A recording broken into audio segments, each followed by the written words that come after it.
Hello students, welcome to online class BA third year. आज हम जो हमारे देश के महत्वपूर्ण सामाजिक मुद्दे हैं उन सामाजिक मुद्दों को जानने का प्रयास करेंगे स्टूडेंट्स। उन सामाजिक मुद्दों के अंतर्गत स्टूडेंट्स एक तो मुद्दा है महत्वपूर्ण निजी क्षेत्र का। कौन सा स्टूडेंट्स? निजी क्षेत्र का है। और दूसरा मुद्दा जो है स्टूडेंट्स सार्वजनिक क्षेत्र का है।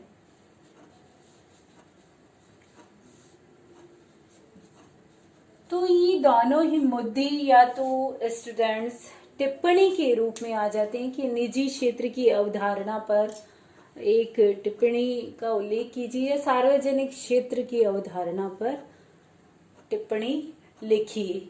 या फिर स्टूडेंट्स ये क्वेश्चन जो है दोनों का एक साथ यानी सामाजिक मुद्दा निजीकरण या सार्वजनिक क्षेत्र की अवधारणा का उल्लेख करते हुए इनके अंतर विरोधों को स्पष्ट कीजिए। तो आज हम मुख्य रूप से स्टूडेंट्स निजी क्षेत्र की जो अवधारणा है उस निजी क्षेत्र की अवधारणा का उल्लेख करने का प्रयास करेंगे। स्टूडेंट्स, निजी क्षेत्र के बारे में हम जानने से पहले सबसे पहले मैं आपको बताने का प्रयास करूंगी कि वास्तव में निजी क्षेत्र क्या है। जैसे सार्वजनिक क्षेत्र है जिस पर किसका अधिकार होता है? सरकार का अधिकार होता है। लेकिन निजी क्षेत्र की अवधारणा के अंतर्गत जो विभिन्न उद्योग हैं स्टूडेंट्स या जो विभिन्न क्षेत्र आते हैं, औद्योगिक क्षेत्र या अनेक प्रकार के जो क्षेत्र आते हैं उन क्षेत्रों पर किन्हीं निजी व्यक्तियों या निजी पूंजीपतियों का जो है अधिकार या फिर एकाधिकार रहता है। इसको और अच्छी तरह से जानने का प्रयास हम करें स्टूडेंट्स तो हम जो हमारी समाज की विकास की अवस्थाएं थी उन विकास की अवस्थाओं के आधार पर जान सकते हैं। कैसे स्टूडेंट्स?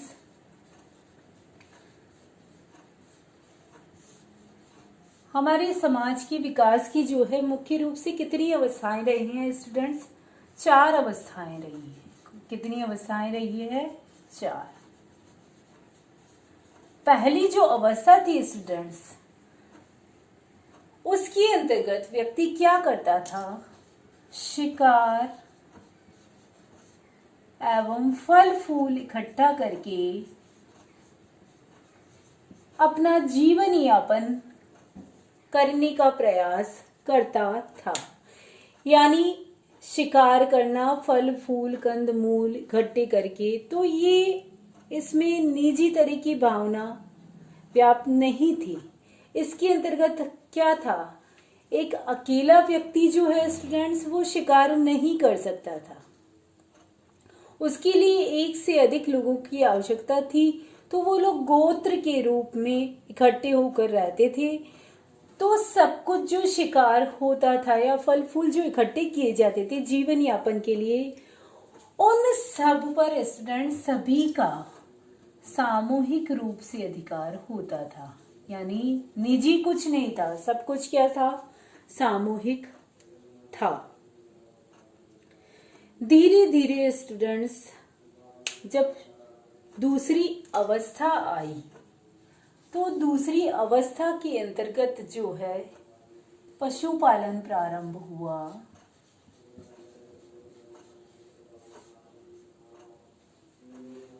पशुपालन के अंतर्गत क्योंकि जब लोगों ने देखा कि हम जिस पशु का शिकार करके मांस को खा जाते हैं तो वो एक ही बार में समाप्त हो जाता है।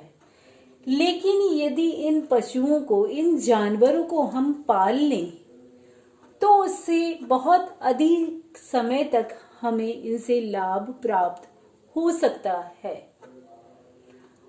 तो धीरे धीरे इस दूसरी अवस्था में पशुपालन स्टार्ट हुआ। तीसरी अवस्था जो आती है कृषि अवस्था की आती है स्टूडेंट्स। कृषि अवस्था के अंतर्गत क्या देखा उन्होंने? कृषि अवस्था कैसे शुरू हुई? जब उन्होंने देखा फल फूल खाकर जब फेंक दिए जाते हैं और जमीन पर फेंकने के पश्चात जब वो उनके बीज जो हैं गल कर एक पौधे के रूप में परिवर्तित हो गए और उन पेड़ पौधों पर वापस से फल लगने लगे, तो उनसे और फल फूल उन्हें मिलने लगे, तो धीरे धीरे तीसरी अवस्था कृषि के रूप में आई। यहाँ पर कौन सी कृषि पाई जाती थी? स्थानांतरित कृषि पाई जाती थी। इसमें भी निजीकरण का बहुत कम प्रभाव था स्टूडेंट्स, क्योंकि सब लोग लगभग जो गोत्र और कबीले वाले लोग होते थे वो सभी लोग सामूहिक रूप से इसमें कार्य करते थे और वह अपना जीवन यापन करते थे। धीरे धीरे इस अवस्था में जब लोगों ने थोड़ी सी भूमि पर कृषि करना प्रारंभ किया, तो धीरे धीरे उस भूमि पर उनका अधिकार समझना प्रारंभ कर लिया कि जिस पर हम कार्य कर रहे हैं वो भूमि हमारी है, तो इस पर जो भी उपज होगी वो किसकी होगी? हमारी ही होगी। तो ये जहां मेरी वाली चीज जो प्रारंभ हुई, वहां थोड़ी सी निजी भावना का प्रादुर्भाव हुआ। चौथी अवस्था जो हम देखते हैं स्टूडेंट्स, पूंजीवादी अर्थव्यवस्था। इस पूंजीवादी अर्थव्यवस्था में निजी क्षेत्र ने अपने पांव पसारना प्रारंभ कर दिए। क्यों स्टूडेंट्स? क्योंकि इस पूंजीवादी व्यवस्था के अंतर्गत इसका प्रादुर्भाव कैसे हुआ? इसका प्रादुर्भाव हुआ औद्योगिकरण से। औद्योगिकरण की वजह से जो उत्पादन हाथों से किया जाता था वो औद्योगिकरण ने बड़ी बड़ी मशीनों के द्वारा प्रारंभ कर दिया, और इन मशीनों का उन व्यक्तियों के पर अधिकार होता था, या इन मशीनों पर उन व्यक्तियों का अधिकार होता था जो इनमें अपना पैसा या पूंजी जो है निवेश करते थे। तो धीरे धीरे इस औद्योगिकरण ने पूंजीवादी अर्थव्यवस्था को जन्म दिया, और पूंजीवादी अर्थव्यवस्था ने जो है निजी क्षेत्र को जन्म दिया। यानी निजीकरण को यदि हम साधारण भाषा में देखें स्टूडेंट्स, तो निजीकरण क्या है कि निजीकरण के अंतर्गत व्यापार पर राज्य के स्थान पर बाजार की दशाओं का नियंत्रण या स्थापन रहता है। यानी निजी क्षेत्र में निजी उद्यमियों का स्वामित्व होता है। इसमें उत्पादन और वितरण के जो भी साधन होते हैं, उन उत्पादन व वितरण के साधनों पर निजी व्यक्तियों का आधिपत्य रहता है। इन उद्योगों का संचालन जो है वो सार्वजनिक क्षेत्र की भांति लोक कल्याण के लिए नहीं किया जाता, क्योंकि सार्वजनिक क्षेत्र के जो उद्यम होते हैं वह हमेशा लोक कल्याण के लिए कार्य करते हैं। लेकिन निजी क्षेत्र के जो भी उद्योग हैं, निजी क्षेत्र के जो भी उद्यम हैं, वह किसके लिए कार्य करते हैं? वह कार्य करते हैं स्वयं के लाभ के लिए। तो जहां पूंजीवादी अर्थव्यवस्था प्रारंभ हुई, वहां निजी क्षेत्र के अंतर्गत उत्पादन प्रारंभ हुआ, क्योंकि बहुत से ऐसे क्षेत्र थे जिन पर सरकार जो है सार्वजनिक रूप से सही तरीके से कार्य नहीं कर पा रही थी, और जो बड़े बड़े पूंजीपति थे वो इनमें अपना निवेश करना चाह रहे थे। इसीलिए धीरे धीरे हमारे समाज में एक निजी क्षेत्र की जो अवधारणा है उसका प्रादुर्भाव प्रारंभ हुआ। अब ये निजी क्षेत्र की अवधारणा की वजह से स्टूडेंट्स, जहां पूंजीवादी अर्थव्यवस्था ने अपने पैर पसारना प्रारंभ किया, यानी पूंजीवादी अर्थव्यवस्था आई और इस पूंजीवादी अर्थव्यवस्था ने किसको जन्म दिया? वैश्वीकरण को जन्म दिया। क्यों? क्योंकि वैश्वीकरण के अंतर्गत ही पूंजीवादी अर्थव्यवस्था, वैश्वीकरण में मुख्य मुद्दा जो है पूंजीवाद का ही है। इस पूंजीवाद ने ही क्या किया है? वैश्वीकरण को बढ़ावा दिया है। तो पूंजीवाद की वजह से क्या हुआ? निजीकरण हुआ और निजीकरण के अंतर्गत जिन व्यक्तियों ने अपना निजी निवेश किया वो सिर्फ और सिर्फ लोक कल्याण की बजाय किसका ध्यान रखते हैं? अपने लाभ का ध्यान रखते हैं। तो साधारण रूप से हम निजीकरण या निजी क्षेत्र को यदि व्यक्त करें तो क्या कहा जाएगा स्टूडेंट्स? कि वास्तविक अर्थों में निजीकरण के अंतर्गत व्यापार पर राज्य के स्थान पर बाजार की दशाओं का नियंत्रण रहता है। ये बाजार की दशाओं के नियंत्रण की बात इसलिए आई है क्योंकि निजी क्षेत्र के अंतर्गत जो भी उत्पादन किया जाता है वो बाजार की दशाओं को देखकर ही किया जाता है। क्यों किया जाता है बाजार की दशाओं को देखकर? क्योंकि उपभोक्ता कहाँ उपलब्ध है? बाजार में ही उपलब्ध है और वही इन वस्तुओं को जो भी उत्पादित की जा रही है उनका उपयोग करते हैं। तो उनकी दशाओं, उनकी व्यवस्था, उनकी समाज यानी पूरे मानव समाज को ध्यान में रखकर या उसकी दशाओं में को ध्यान में रखकर यदि निजी क्षेत्र में उत्पादन नहीं किया जाएगा तो उन्हें लाभ नहीं होगा। तो मुख्य रूप से बाजार की दशाओं को देखकर ही निजी क्षेत्र में उत्पादन एवं वितरण का कार्य जो है किया जाता है। अब हम वर्तमान में देखते हैं कि पूंजीवादी अर्थव्यवस्था का प्रारंभ हो गया। इसकी वजह से वैश्वीकरण अस्तित्व में आया।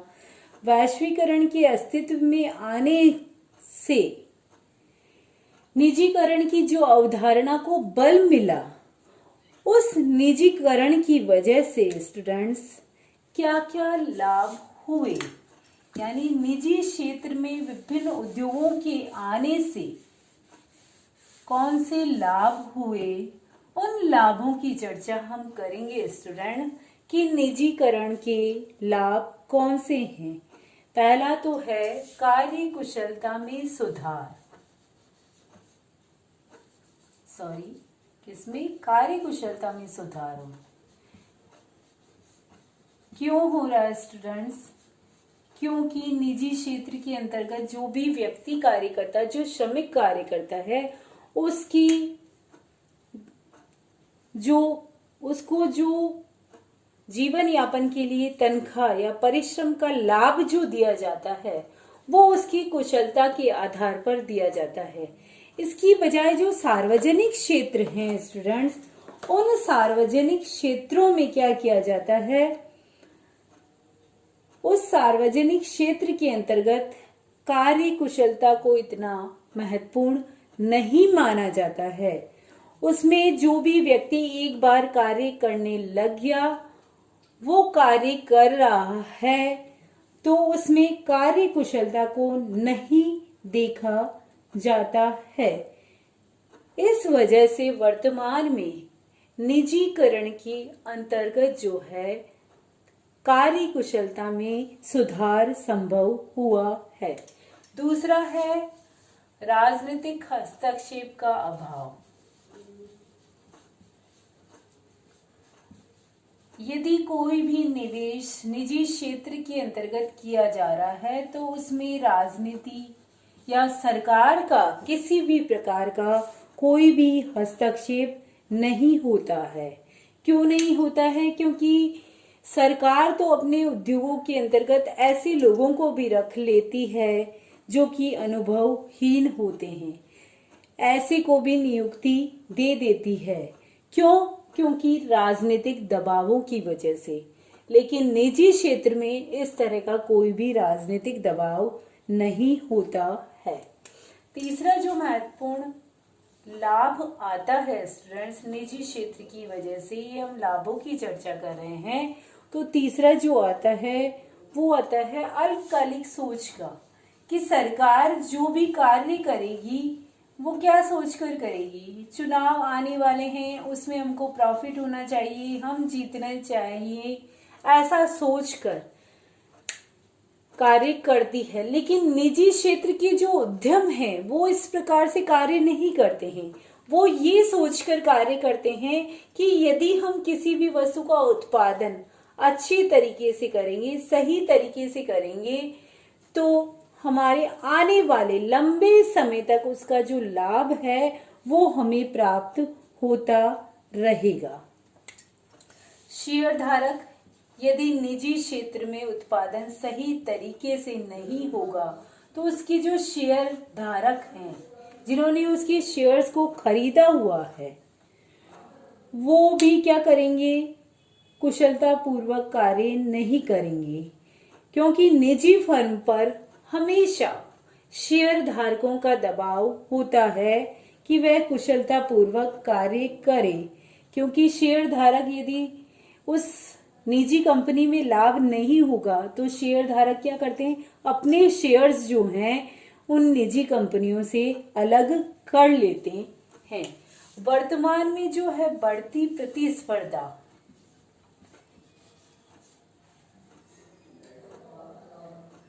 बढ़ती प्रतिस्पर्धा ने भी निजी क्षेत्र को बढ़ावा दिया है, क्योंकि मुख्य रूप से विकसित देश जो होते हैं वो विकसित देश जो है क्वालिटी वाली, उच्च क्वालिटी वाली वस्तुओं का उत्पादन करते हैं।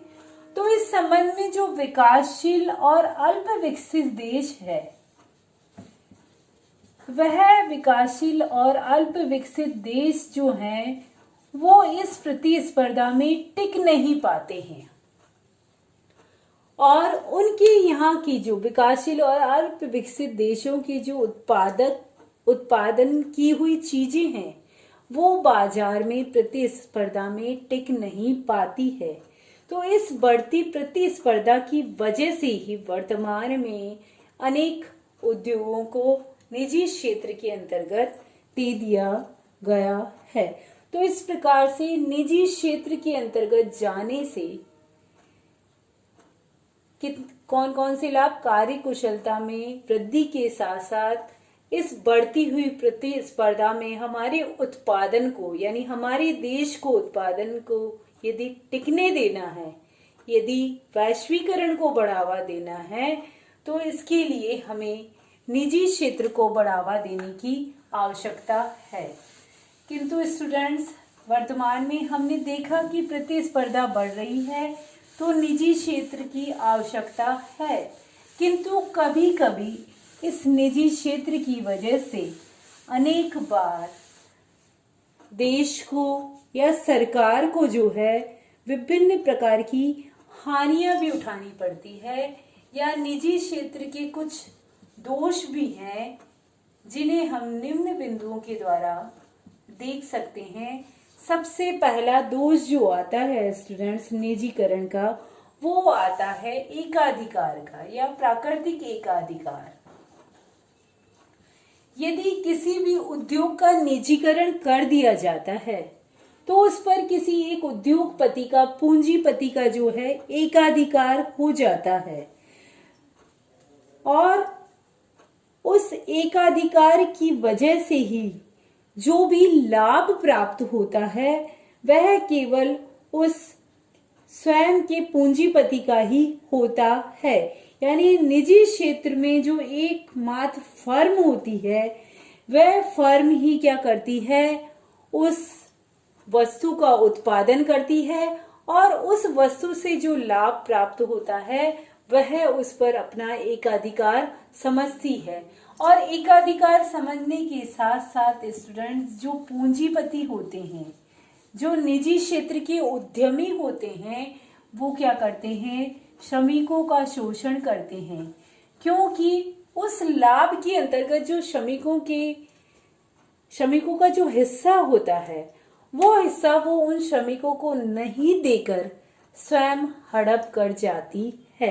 तो पहला दोष जो है मुख्य रूप से एकाधिकार का आता है, ये गलत है। दूसरा जो है जनहित।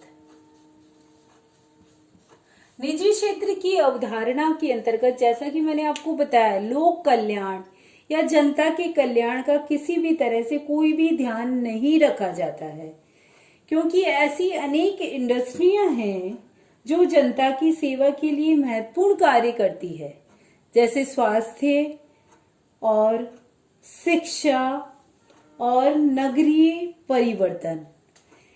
ये प्रमुख ऐसी इंडस्ट्रियां हैं जिनका जो कार्य है वो क्या नहीं है, लाभ कमाना नहीं है।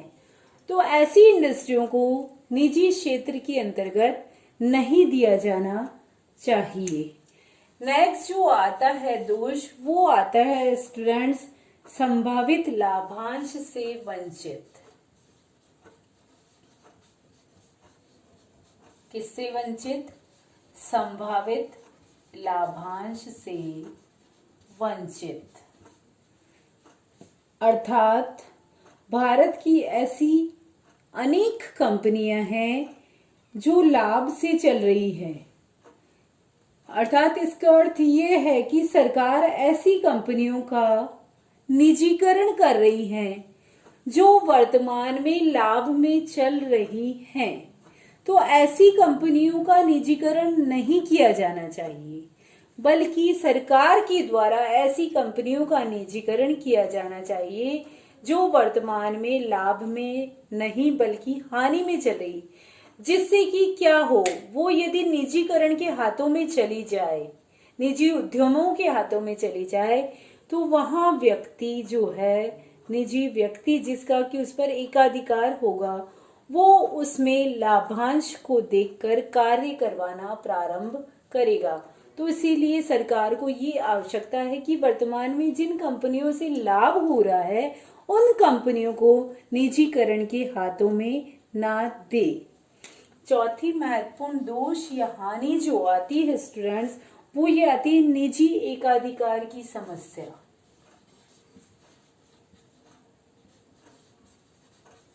किसकी समस्या? निजी एकाधिकार की समस्या। इसके अंतर्गत स्टूडेंट्स क्या होता है, निजीकरण क्या करता है, एकाधिकार को जन्म देता है। मैंने आपको बताया एकाधिकार, पूंजीपति का एकाधिकार, या फिर यूं कह लीजिए कि बिजली एवं पेट्रोल की जो फर्म है, इन कंपनियों पर सरकार का नियंत्रण रखना आवश्यक है।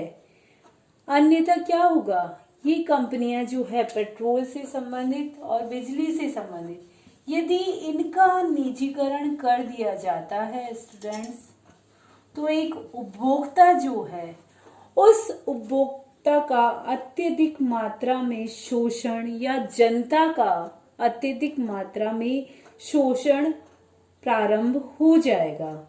इसी प्रकार से जो राज्य स्तरीय सरकारी फर्मों पर भी सरकार का नियंत्रण रहना आवश्यक है। ये क्या है, ये सार्वजनिक क्षेत्र में इसलिए रखने की आवश्यकता है क्योंकि यदि इन पर एकाधिकार हो गया तो अनावश्यक रूप से लाभ कमाया जाना शुरू हो जाएगा और निजी कंपनियां जो हैं इन पर धीरे धीरे अपना पूर्णतया एकाधिकार प्रारंभ कर देगी।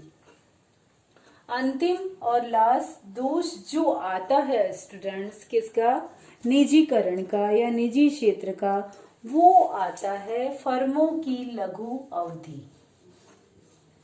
किसका आता है, यानी जो विभिन्न उद्योग हैं, कंपनियां हैं, उनकी लघु अवधि, यानी सरकार की तरफ से निजी कंपनियों पर भी लघु अवधि का दबाव और आकर्षण होता है, जिसके कारण निजी कंपनियां जो होती है वर्तमान में विद्यमान प्लांट्स का ही उपयोग करते हैं और वो नवीन पूंजी लगाने का प्रयास नहीं करते हैं, क्योंकि सरकार के द्वारा ये कह दिया जाता है कि आपको एक निश्चित अवधि के लिए ही इसका निजीकरण करना है।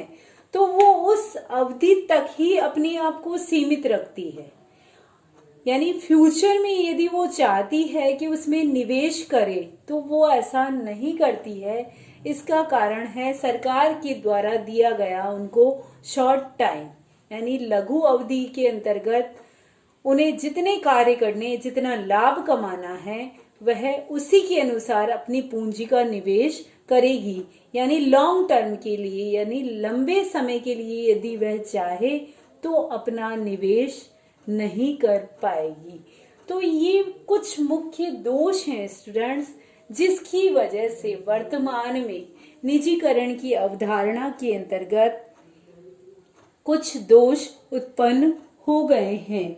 तो इस वजह से वर्तमान में हम देख रहे हैं निजीकरण बढ़ रहा है। तो बढ़ने के साथ साथ इसके कुछ लाभ के साथ साथ दोष भी उत्पन्न होकर हमारे सामने आ रहे हैं।